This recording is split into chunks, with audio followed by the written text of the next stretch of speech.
자, 전산세무 2급 93회 실무 시험에 대해서 살펴보도록 하겠습니다. 자, 여러분 그 교재를 보시면요. 문제 1번에서 일반 전표 입력 메뉴에 추가 입력하시오라고 돼 있잖아요. 거기에 1번에 보시면 4월 1일 날짜로 해서 문제가 나와 있습니다. 그러면 전표 입력 일반 전표 클릭하시고요. 여기에 내용을 보시면은 월하고 일자가 나와 있어요. 근데 이렇게 해서 설정을 해놓고 문제를 푸시다 보면은 월과 일자를 갖다 매번 수정을 해야 되거든요. 그러니까 그렇게 하지 마시고 좀 더 편하게 작업하신다라고 하면 옆에 나와 있는 변경이 있습니다. 변경을 눌러보시면은 이 월 단위로 해서 이 기간에 대한 범위 설정이 가능해요. 따라서 지금 여기 가만히 들여다보시면은 4월 1일 날짜, 6월 10일 날짜 이렇게 돼 있으니까 기간을 설정하는 데 있어서 4월에서 6월로 해가지고 보시면 훨씬 더 작업하시기가 수월하다라는 거 말씀드립니다. 여기 나와 있는 변경을 갖다 클릭하시고 기간을 설정하셔서 작업을 해주세요. 자, 거기 보시면 먼저 4월 1일 날짜로 해서 영업부서에 거래처 직원 윤서희의 경조사비 30만 원 보통예금에서 이체했다라고 돼 있죠. 지금 거래처 직원이라고 돼 있습니다. 그렇다면 우리가 800번대 접대비를 사용하고 그다음에 대변 쪽으로 해서 돈이 나갔다라고 했으니까 보통예금으로 해서 처리하시면 되겠죠. 자, 여기 4월 1일 날짜로 해가지고 처리하겠습니다. 차변에 접대비라고 해서 되어 있고요. 적요나 이런 것들은 특별한 경우에 사용 안 하셔도 괜찮습니다. 이렇게 해서 엔터 하게 되면은 그냥 위에 있는 게 끌어와지기 때문에 이게 수업 목적상 점수로 연결되진 않지만 지저분하잖아요. 그러니까 여기 스페이스바로 지우시고 그 다음에 금액을 넣어주시면 돼요. 그래서 30만 원 처리를 하시고요. 대변 쪽으로 해서 보통예금 한 다음에 30만 원 이렇게 반영하시면 되겠습니다.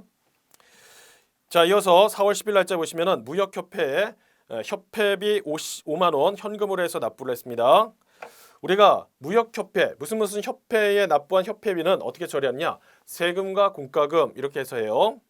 따라서 4월 10일 날짜로 해서 본다라고 하면 현금이 나갔기 때문에 간단하게 출 이렇게 하셔도 괜찮습니다. 출한 다음에 협회비라고 했으니까 세금과 공과금 이렇게 처리하시고요.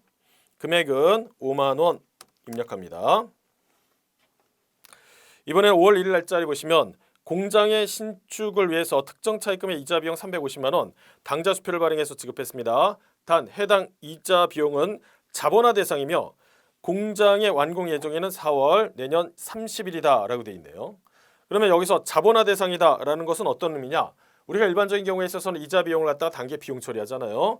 그런데 예외적인 경우에 있어서는 해당 자산을 취득을 하고요.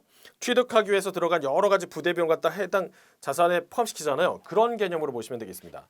특히나 장기간에 걸쳐서 여기 나와 있는 것처럼 공장을 갖다 완성한다라고 한다면 여기에서 처음에 신축하고 그 다음에 완공할 그 기간 동안에 발생된 이자 비용을 자본화, 즉 해당 자산에 포함시킨다. 이렇게 개념을 잡으시면 되겠습니다. 간단하게 말씀을 드린다라고 하면 이렇게 보시면 좋을 것 같아요. 여기에 신축을 한다라고 되어 있고요. 완공 예정일이 있습니다. 이 기간 동안에 여러 가지 부대비용이 발생된다라고 하면 해당 자산에 포함시키는데 특히나 이자가 들어간다라고 하면 이 이자를 어떻게 할 거냐? 이때는 자본화한다라고 했어요. 자본화한다라는 것은 결국 자산에 더한다라고 보시면 되겠습니다. 반면에 완공 이후에 이때 이자가 발생된다라고 하면 얘는 비용 처리하면 되는 것이죠.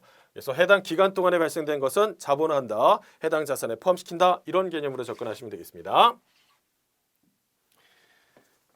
그러면 지금 여기서 자본화 대상이며 공장의 완공 예정일은 내년 4월 30일이다라고 했었잖아요. 그러면 어떤 걸로 해서 처리를 해야 되느냐라는 겁니다.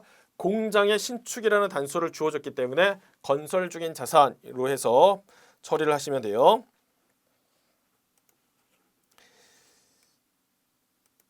자,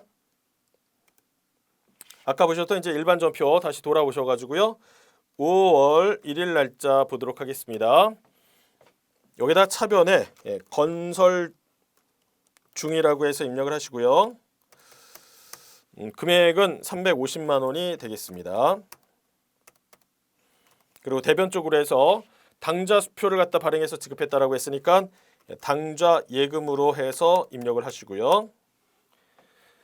6월 5일 날짜 보시면 액면가 1억 원짜리가 있습니다. 5년 만기 사채를 9,900만 원 할인 발행하고요. 대금은 전액 보통 예금으로 해서 받았다라고 돼 있죠. 그러면 액면가가 1억짜리인데 발행은 9,900만 원 했다라고 한다면 이거는 할인해서 발행한 것이죠. 따라서 이 차이 나는 100만 원만큼은 사채 할인 발행 차금을 해서 입력을 합니다.